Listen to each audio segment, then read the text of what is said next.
नमस्कार दोस्तों and welcome to our channel. दोस्तों, अगर ये कहें कि ईरान ने अब तक का सबसे बड़ा और खतरनाक अटैक लॉन्च कर दिया है तो गलत नहीं होगा, क्योंकि इस बार ईरान ने मिडिल ईस्ट में अमेरिका के बेसेस पर अटैक नहीं किया और न ही इसराइल पर कोई मिसाइल अटैक किया है। इस बार ईरान ने अमेरिका के सबसे इंपॉर्टेंट और मोस्ट स्ट्रेटेजिक मिलिट्री बेस पर अटैक किया है। ईरान ने करीब 4000 किलोमीटर दूर डिएगो गार्सिया पर मिसाइल अटैक करने की कोशिश की है।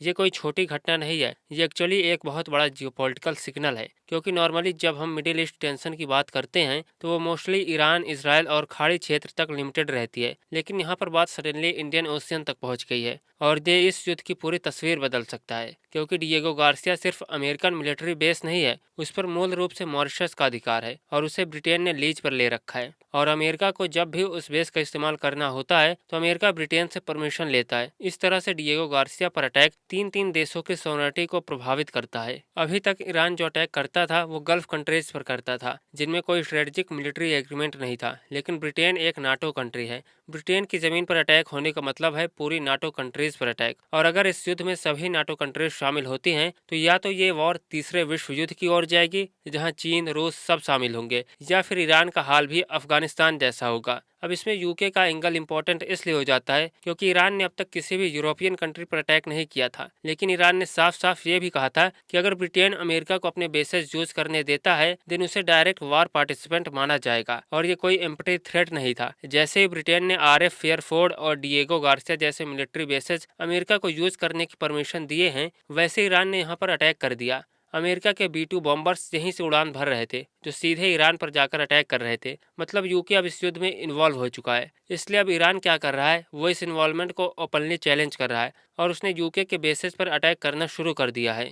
जहां पर हमें यह भी समझने की जरूरत है कि डिएगो गार्सिया है क्या। ये बेसिकली इंडियन ओशियन में एक छोटा सा द्वीप है, बट स्ट्रेटेजिकली ये अमेरिका और ब्रिटेन के लिए एक तरह का अनसिंकेबल एयरक्राफ्ट कैरियर है। मतलब ऐसा बेस जो कभी डूब नहीं सकता, और जहां से वो long range bombers, submarine, surveillance mission सब ऑपरेट करते हैं। अब ईरान ने इस बेस को टारगेट किया है, देन इसका मतलब ये है कि वो सिर्फ रीजनल फाइट नहीं लड़ रहा, वो अब सीधे अमेरिका के ग्लोबल मिलिट्री इंफ्रास्ट्रक्चर को चैलेंज कर रहा है। और इंटरेस्टिंग बात यह है कि ईरान ने ऑफिशियली कहा था कि उसकी मिसाइल रेंज करीब 2000 किलोमीटर तक है, लेकिन हम देख रहे हैं कि ईरान ने 4000 किलोमीटर दूर जाकर टारगेट हिट किया है। इससे ईरान की मिलिट्री कैपेबिलिटी के बारे में भी सवाल उठने लगे हैं। अब इस पूरे इंसिडेंट में एक और लेयर है। अमेरिका ने ईरान के इस अटैक को इंटरसेप्ट करने के लिए SM-3 इंटरसेप्टर यूज किया है। ये कोई नॉर्मल मिसाइल डिफेंस सिस्टम नहीं है, ये एक हाई एंड नेवल सिस्टम है जो स्पेस में जाकर बैलिस्टिक मिसाइल्स को डिस्ट्रॉय करता है। लेकिन इंटरेस्टिंग चीज़ ये है कि अभी तक क्लियर नहीं है कि इंटरसेप्शन सफल हुआ या फिर असफल, और न ही अमेरिका ने इसको लेकर कोई अपडेट शेयर किया है। क्योंकि अगर अमेरिका ओपनली बोल दे कि इंटरसेप्ट फेल हुआ तो ये अमेरिका के लिए एक बहुत बड़ा एम्बेरसमेंट होगा, और अगर बोल दे कि सक्सेस हुआ तो भी प्रूफ देना पड़ेगा।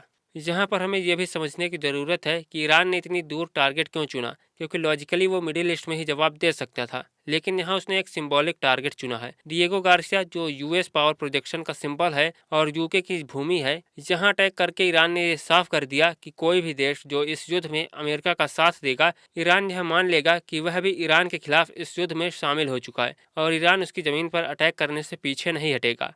अब इसका इम्पैक्ट क्या हो सकता है? पहला इम्पैक्ट ये कि इंडियन ओशियन अब एक एक्टिव कॉन्फ्लिक्ट जोन बन सकता है। अब तक ये रीजन मोस्टली ट्रेड और नेवल प्रेजेंस तक लिमिटेड था, बट अब मिसाइल वॉरफेयर भी इसमें एंटर कर चुका है। दूसरा इम्पैक्ट भारत जैसे देशों के लिए भी बहुत ज़्यादा इंपॉर्टेंट है, क्योंकि भारत भी इंडियन ओशियन में मेजर स्टेक होल्डर है। तो दुनिया के किसी भी कोने में होने वाली हलचल सिर्फ वहीं तक सीमित नहीं रहती, उसका असर डायरेक्ट या इनडायरेक्ट रूप से हमारे देश भारत पर भी पड़ता है।